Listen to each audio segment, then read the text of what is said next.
Assalamualaikum, halo adik-adik, ini adalah soal dan jawaban untuk SPO TV hari ini 13 Agustus SD kelas 1 sampai kelas 6.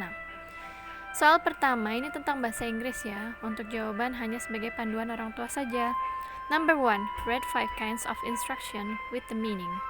Number 2, make a simple video, max 30 seconds, doing the instruction that you have right. Nah, untuk jawaban ini adalah wash your hands atau cuci tanganmu, sit down please, silakan duduk, stand up please, silakan berdiri, open the door atau buka pintu, clap your hands, tepuk tangan, touch your head, sentuh kepalamu. Silakan membuat video seperti jawaban nomor 1. Lanjut untuk kelas 2. Ini materi tentang gerak keseharian dan alam dalam tari. Tugas pertama ini praktekkan tari petik jambu yang sudah diajarkan oleh Ibu Ria di SBO TV hari ini. Kirim foto atau videonya ke guru kalian masing-masing. Nah, untuk jawabannya adik-adik bisa mempraktekkannya sendiri di rumah ya. Lanjut untuk kelas 3 SD. Nah, soalnya berikut ini. Sebutkan 3 sifat baik yang dimiliki temanmu. Nomor 2, apakah yang dimaksud dengan Bhinneka Tunggal Ika? Yang ketiga, apakah lambang dari sila kedua Pancasila?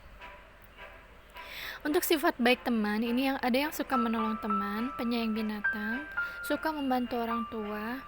Dan untuk jawaban kedua ini adalah Bhinneka Tunggal Ika, artinya berbeda-beda tetap satu jua. Untuk lambang dari sila kedua Pancasila adalah rantai emas. Lanjut untuk kelas 4, ini tentang pelajaran bahasa Jawa, ini tentang percakapan.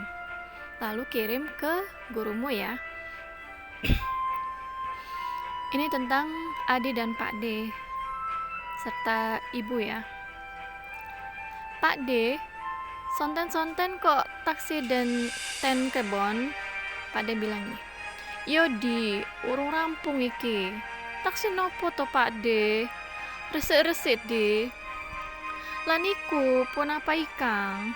Panjenengan lampahi Pak D. Iki aku ugo arep nandur wit dan gendang sing dijaluk karo budemu kae. Walah, nalika wingi sonten kula ngimireng menawi bude sambat kalian Pak D babagan punika. Ora mung kuwi tujuane, nanging iki uga ana manfaate kanggo lingkungan. Leres niku Pak D, mugi-mugi dasos amalipun Pak D. Amin. Nggih pun, kula pamit wangsul rumiyin nggih Pak D, sampun bakde magrib. Bakde magrib. Yo D, hati-hati.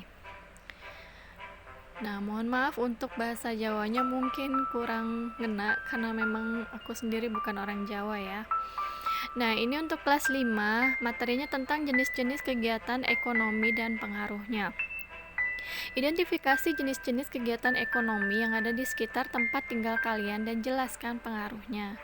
Nah, ini kalau di sekitar tempat tinggal kita biasanya tuh ada usaha sablon atau produksi. Nah, pengaruhnya adalah mengurangi pengangguran, meningkatkan penghasilan. Lalu ada toko kelontong atau distribusi. Ini pengaruhnya adalah terpenuhnya kebutuhan masyarakat, kemudahan memperoleh barang. Untuk pabrik gula, pengaruhnya adalah terbukanya lapangan kerja, mengurangi pengangguran dan polusi udara. Lanjut untuk kelas 6, ini materinya tentang upaya mempertahankan kemerdekaan. Untuk soal pertama, jelaskan upaya apa saja yang bisa dilakukan bangsa Indonesia untuk mempertahankan kemerdekaan Republik Indonesia. Untuk soal kedua, tuliskan hasil perjanjian Linggarjati, perjanjian Renville, perjanjian Romy-Royen, dan konferensi meja bundar. Soal nomor 3, mengapa persatuan dan kesatuan sangat penting? Yang keempat, kapan kedaulatan Republik Indonesia diakui oleh Belanda? Nah, untuk jawaban soal pertama, ini adalah upaya yang dilakukan adalah ada 2 cara, yaitu pertempuran dan diplomasi. Melalui pertempuran seperti pertempuran 10 November 1945 di Surabaya, Bandung, Lautan Api, dan Perang Ambarawa. Melalui diplomasi dengan melakukan beberapa perundingan seperti perjanjian Linggarjati, perjanjian Renville, perjanjian Romy-Royen, dan KMB. Untuk soal kedua, hasil perjanjian Linggarjati, ini Belanda mengakui wilayah Indonesia secara de facto meliputi Jawa, Sumatera, dan Madura. Belanda harus meninggalkan wilayah Indonesia paling lambat 1 Januari 1949. Belanda dan Indonesia mensepakati membentuknya negara RIS atau Republik Indonesia Serikat. Dalam RIS, Indonesia harus tergabung dalam persemakmuran, dan hasil perjanjian Renville ini Belanda mengakui Jawa Tengah, Yogyakarta, Sumatera, dan sebagian wilayah Republik Indonesia. Disetujui garis yang memisahkan wilayah Indonesia dan daerah pendudukan Belanda. TNI harus ditarik mundur dari daerah kantong wilayah pendudukan Belanda di Jawa Barat dan Jawa Timur. Kalau kecepatan kalian bisa stop video ini ya. Untuk hasil perjanjian Roem-Royen, ini Angkatan Bersenjata Indonesia akan menghentikan semua aktivitas gerilya. Pemerintah Indonesia akan menghadiri konferensi meja bundar. Pemerintah RI dikembalikan ke Yogyakarta.